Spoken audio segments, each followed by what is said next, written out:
Cheikh Internet de Dame TV, la télévision de la victoire ñu taxaw ak ki nga xam ne moo di Idrissa Mané tey ñu nommé ko li nga xam ne moo di meilleur joueur en même temps mu nekk buteur du match. Idrissa Mané tey match bi nga joué ñu sentir benn confiance sentir benn aisance mais ñu gis ne aujourd'hui tu t'es donné à fond tey lan nga yëg ban la joxee li nga xam ne moo di trophée bii nii.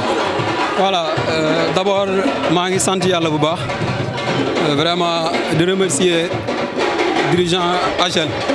Ce n'était pas facile, c'est une première fois pour moi à AJEL, mais c'est comme si j'ai fait presque 2 ans de plus avec eux. Intégration, mais vraiment, ça a été très facile. Nous m'intégrer à AJEL, c'est comme si j'ai des parents, franchement. Dans mon à eau ouverte, vraiment, mon mot fait ci marché bi. Mais loolu lañ gis parce que man déjà ba nga dugalee bii bi man maa ngi leen laaj ba xam joueur bi moo ngi fi woon ak ñoom noonu fi daaw mais ñu gis ak cohésion bi nga am ak joueurs yi noonu tey loolu lan la ban secret la. voilà loolu parce que du lu bees parce que championnat Sénégal yàgg naa tey ñu même boo demee ci club lu mu bon di nga fekk 3 wala 5 jours yoo xamante ne mos ngeen bokk club.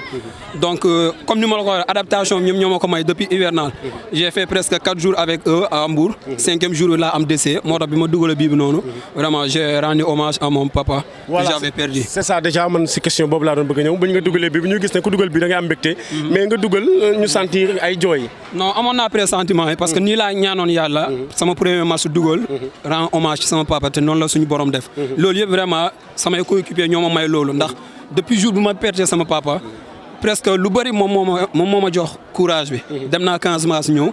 donc ba léegi bàyyiwuñu ma benn yoon. je me remercie vraiment Père Diop coach Taban vraiment. manqué wuñu benn effort ci sama côté. waaw. on souhaite bonne chance. merci bonne continuation. merci.